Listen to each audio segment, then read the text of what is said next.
Howdy music lovers. Tonight I'm wearing the hat of guitar tech. Tiff here, my Strat, has had a little bit of a challenge here with the jack. I'm not sure if something maybe got loose or is shorting out, but also this switch, this is an on-off switch that I installed a long time ago, has turned this way. It needs to be up and down, so it should be an up and down action when I'm playing, sort of like picking, so you just grab it and go up and down. But it has gone forward and backward this way. So that means it's turned. That means there's also possible tension on the wire itself. So I'm going to pull, I'm not only going to put new strings on and polish Tiff, but I'm going to pull this pick guard off. First I'm going to pull this jack off and make sure that these wires are connected properly. It's a real simple system. I don't usually like digging into a guitar, but if they start making noise or stop working like Sandy did once, I just have to go in and see what's going on. I don't have a whole lot of time to find a tech and take it to them and wait for them to fix it. So I'm going to give this a shot myself. Obviously there's going to be some parts that get real boring, taking screws out and taking things apart. We'll speed up those parts and make it a little bit quicker so that when you're watching you don't fall asleep. All right, so let's get into it. I'm going to start with this jack.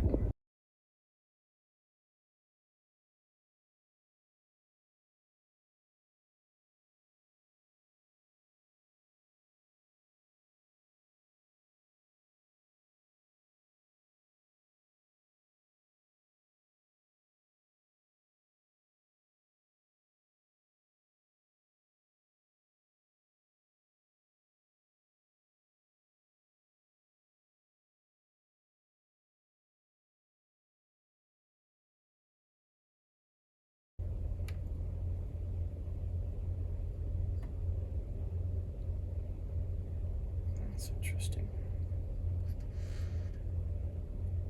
Those are two wires.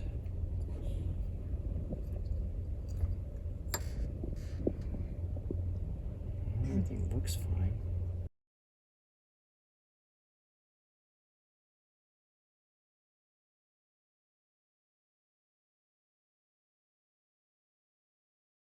Feels still tight too. I don't know why this is being weird then.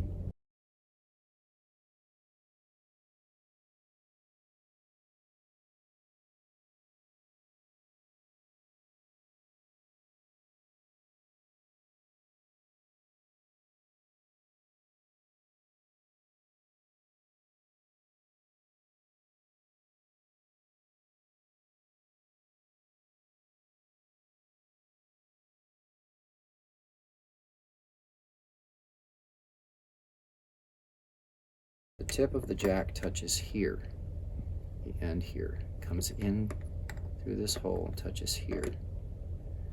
And if this wire was close enough that it was bumping against it, then it would be touching the second layer, which is the sleeve of the jack. So the tip of the jack touches here, the sleeve of the jack touches the other section. Or no, I apologize. The sleeve touches this first top part and the tip touches this second section. But if this wire was touching this metal here on the top of this first section, then it would be shorting out. Even if it was just close, it could jump. It's only 9 volts, so it shouldn't jump, but maybe I'm just so powerful when I'm playing. These look like they're bent a little, so let's straighten that out.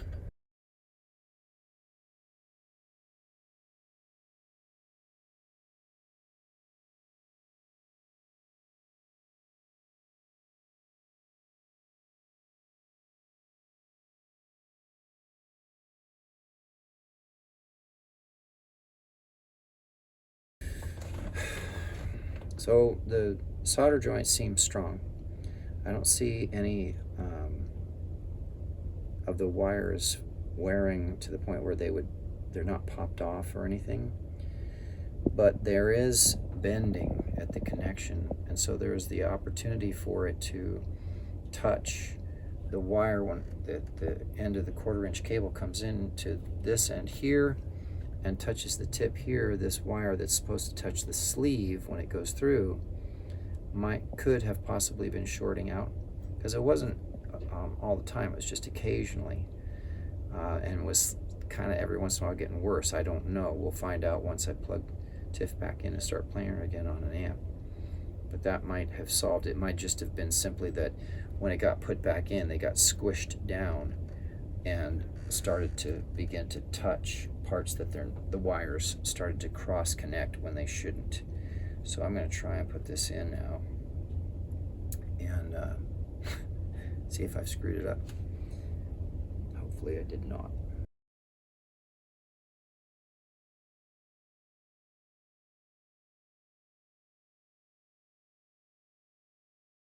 We'll give that a shot, see what happens when I plug her in.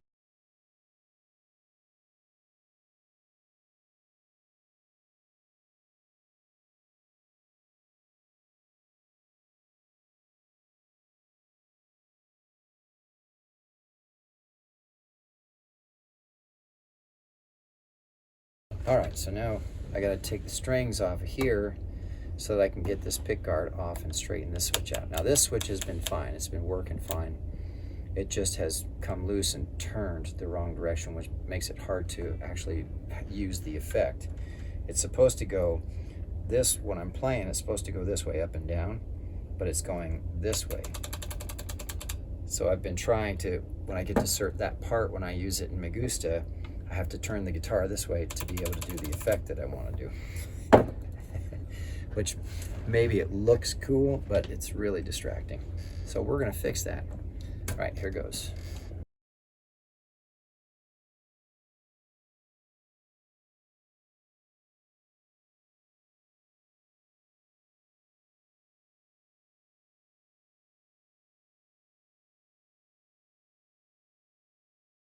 Here's a side note. One of the reasons I like this guitar so much, I love all the guitars I have, especially my custom built, but one of the things I like about this guitar when you're changing strings is that these tuning posts here are hollow. And so the string goes directly down into it instead of through and twisting around, and it just saves time. You cut the string a certain length and you put it down in and then wind it by hand and then drill it on, and it's faster. So it makes for tuning or for changing strings a lot easier and a lot faster. Just thought you might like that.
These are known as the Rufus Wrenches.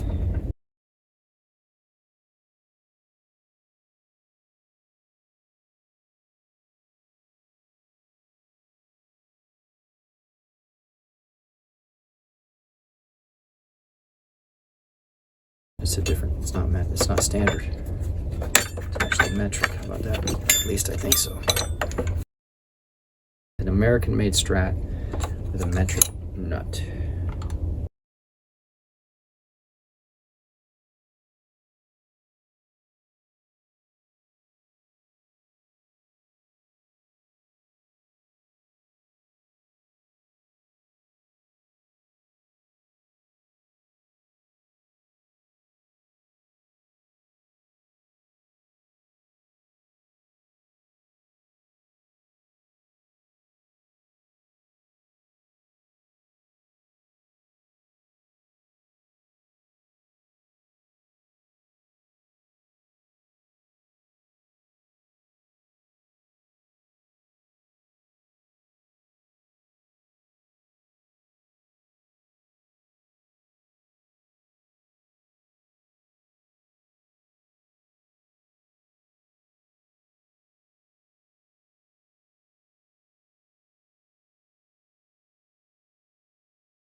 Ta-da!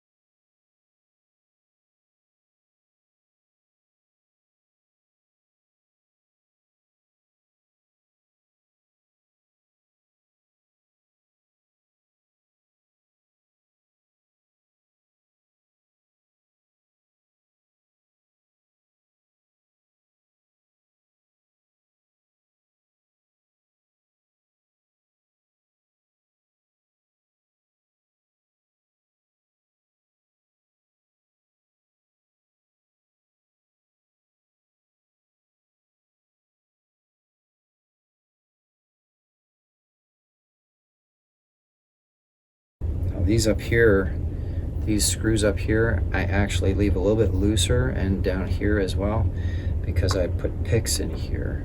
In fact, give me 1 second to show you.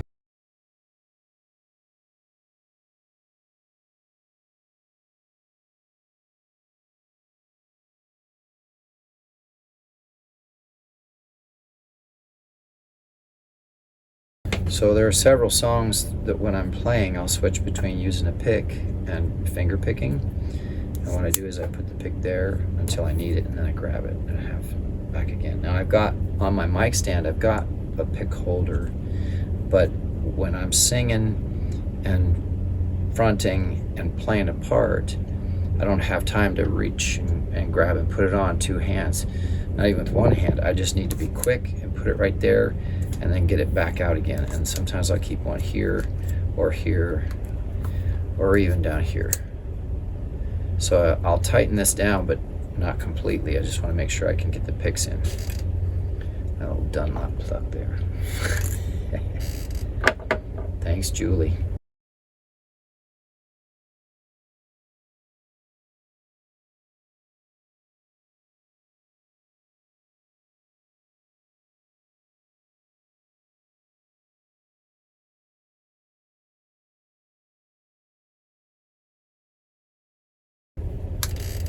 All right, this is back on. The switch is correct. I checked this, moved some things around. We'll see if that works better. Now for the easy part, I'm going to use my all blue everything linseed oil that I've had for so many years. It's starting to coagulate. And that was actually made by Matthew Bennick out of the Wilkesboro-Scranton area, amazing blues player. If you ever get a chance to go out and check him out, Matthew Bennick, amazing guitar player. So I'm gonna treat the neck now. Basically, this dark wood requires a different kind of polish. You gotta kind of seal it. It's not like a maple neck where it's all sealed up by the lacquer.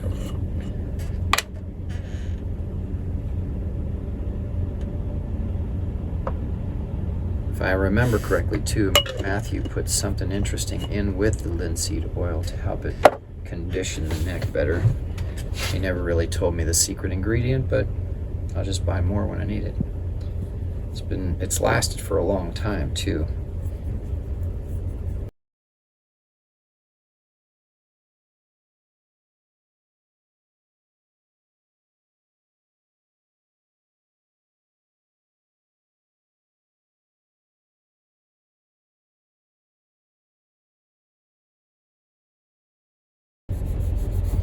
It's funny because if you look close, you can see all the wear from me playing all up and down the neck, where the strings hit, where my fingers push, and then in the frets you can see the divots where the strings start to wear away at the frets. And the funny thing is, this is the third set of frets that I've had on this particular neck. So it looks like I'm going to need them again, and I'll probably get stainless steel. Dave Pendergraft says I have to get every guitar that I have with stainless steel. If you don't know who Dave Pendergraft is, he's the owner of JD Southside in South San Antonio, a JD Southside t-shirt. Yeah. He also happens to be the king of Texas country. Now, he doesn't like it when I say that because he thinks he's not famous. But he knows everybody, and he's been playing country in Texas since 1966. Yeah, he's old. You can tell him I said that too. That'll make him laugh. Let me get a rag here.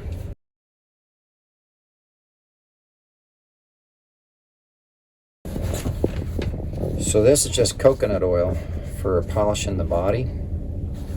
I don't use a lot, just a little bit in the neck. The back of the neck, that is.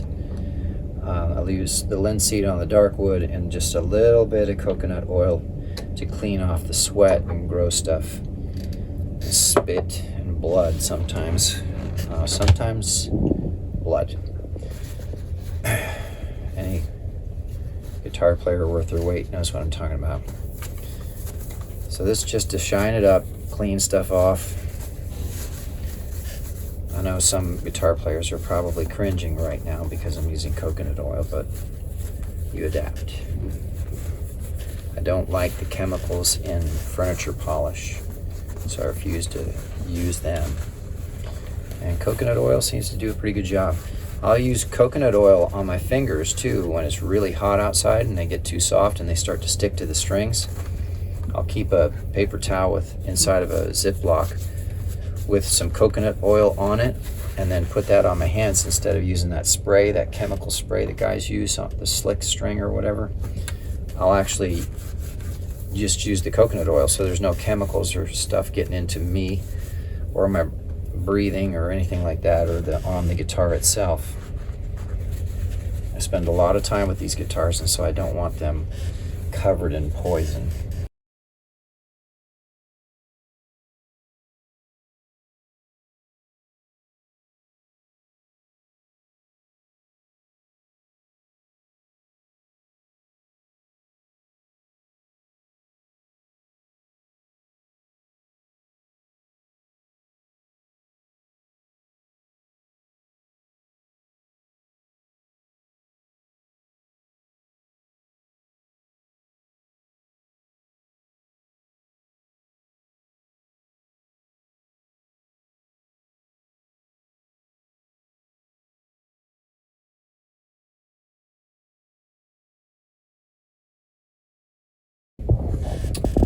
So that ought to hold me over until the next time we change strings and have to check everything. So here's what I'm putting on. This is the old Dunlop packaging, believe it or not. The new ones are black with the kind of shiny colors and such. I found this box when I was searching for picks because I was close to running out of my picks from Dunlop. So I went searching and I found strings instead. Didn't know I had this box of, well, these are acoustic too. 10 to 48. This is not what I need for here. Let me go get electric strings.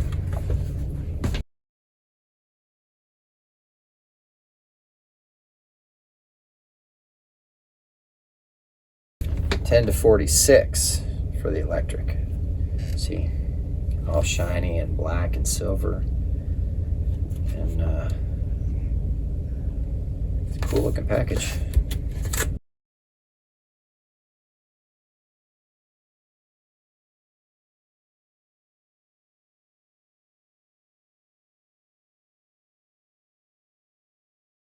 On this particular guitar, I need to put the B string in first because of this bridge here. It's not really a bridge, it's a piece that helps hold the string down so it doesn't buzz coming over the nut here. But it's just easier if I do the B string first and then the G string, and then it's also the two middle strings so that the neck is getting tension more evenly. So the trick is determining which string is the B string. So it's thin, there's thicker, and then this one is probably the B. So you can see these three are wound over here. They have winding around the outside of a center wire, and these three are just wire. So these are the higher strings. This is the thickest of the higher strings. This is the next thickest, and then this is the thinnest. So this is the high E, and here's the B right here. So I'm gonna put that one on first, and then I'll put this thick one that's just wire next.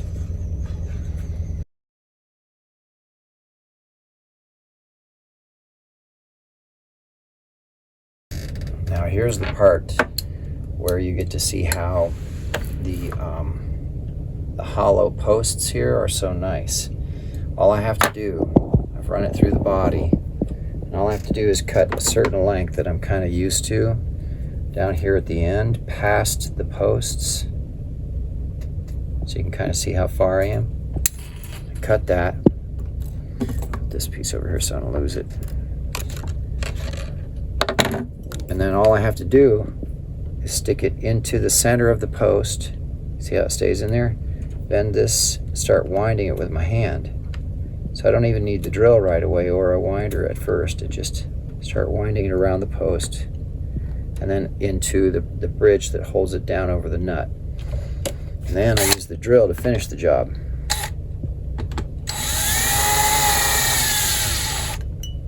Let's put it in the right slot there. That'll do for now. Now it's buzzing because the neck is pulling the other way. Now let's get the G string. This was the thicker one of the three that had no winding. So that's the G string. All the ladies love the G string. Come on now.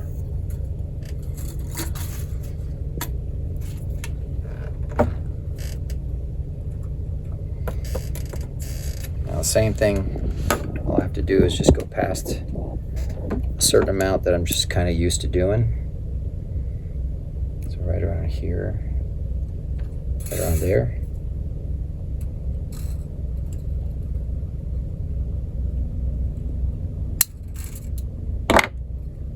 That piece there. Into the post, bend it down. Wrap it around. I got a little too much on this one, but we'll make it work. Ooh. Easy there. All right, so let's just wind it on now. I got it around a couple times so it'll hold. Now I use the drill.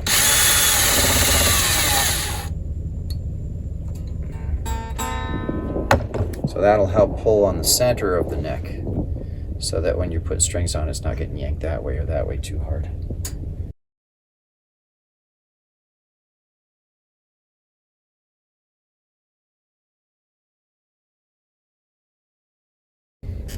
Just as a side note too, one of the reasons new strings are important for my music is because I rely on the string often in my guitar sounds, in the tones that I use for the electric guitar and the acoustic guitar, obviously, because acoustic is just all string. I like effects and I like some distortion, but I don't like too much.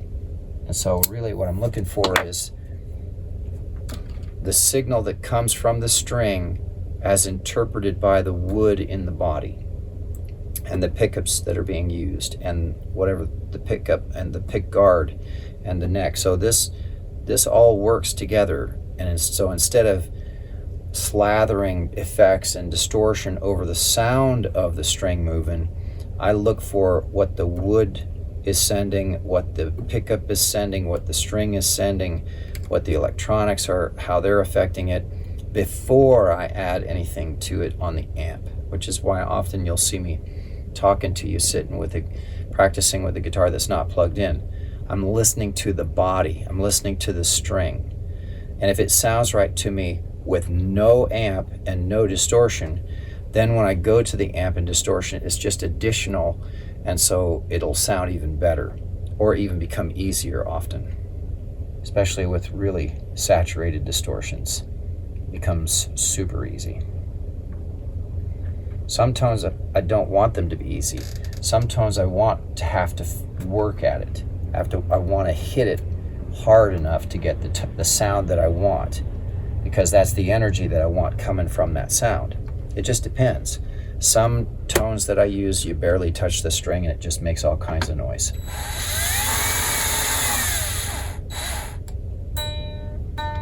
But that was one of the things that I wanted for Blakgraz music, was to take advantage of all these subtleties that guitars offer when it comes to different tones and sounds and ways that you can approach shaping the sound, right? We talked about that. So here's the D string, here's the A string, and here's the E string. So thinner of these are all wound. So there's the thinner, here's the middle one, and here's the thickest one. So I want this D string next.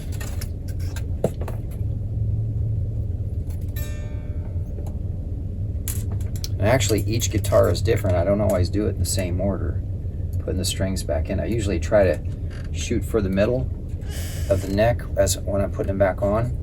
And a lot of guys won't even take off all the strings at the same time. They'll take one off at a time so that the neck doesn't have too much stress on it. But I usually do it pretty fast. It doesn't take too long to do this, and so I just take them all off and clean and polish. If you don't take them off and you're doing one at a time, you can't really polish the whole neck. So that makes it kind of tricky.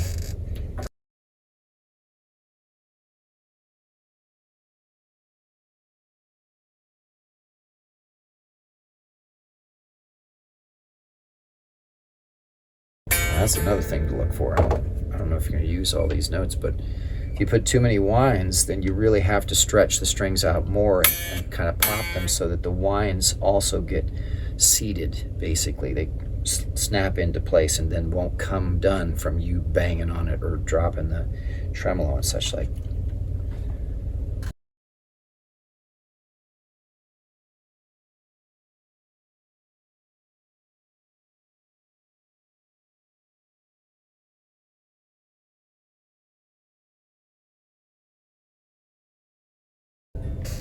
These thicker strings I don't cut as long as the other strings because it'll take up too much room on the post.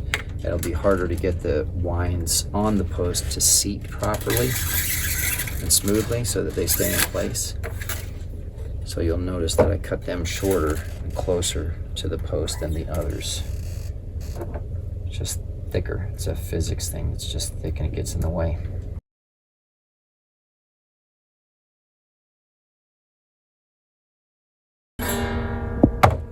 There you have it. Now, just got to tune it or get it close and then stretch it out. I also always try to make sure not only that I tune it, but I really stretch it before I put it back in the case, because generally when I get to a show, I don't have a lot of time. I just have to set up, tune, and get ready. So I always want to make sure that new strings are stretched out enough that I don't have to mess with them too much once they're set up at a show. That's way high.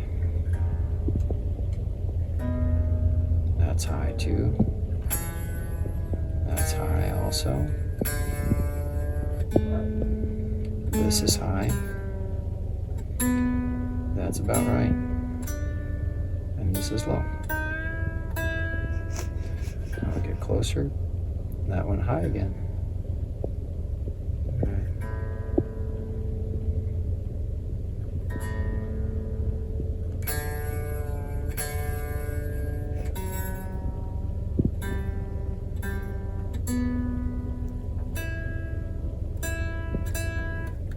All right, let's stretch it out.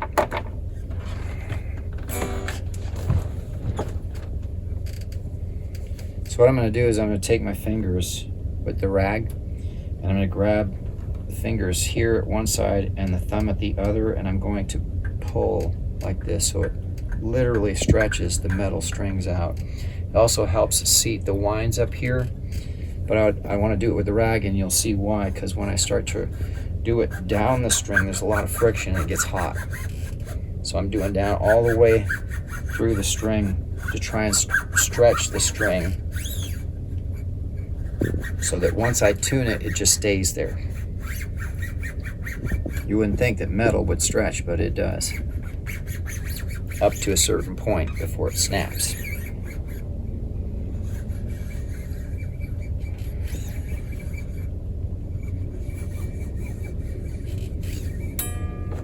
Another way to help get these winds up here to seat properly,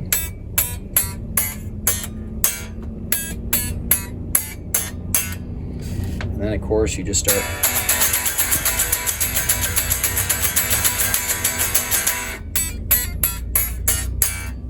hear it. They already started to go flat a little bit. Did you? You maybe didn't hear that, but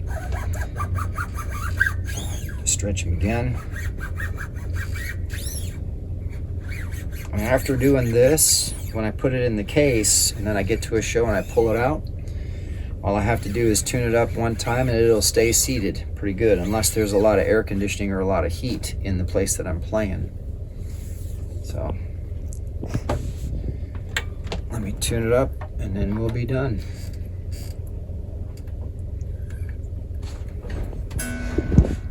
Yeah, see, this one went flat a little bit, so it stretched. The A went flat. The D went flat. G went flat.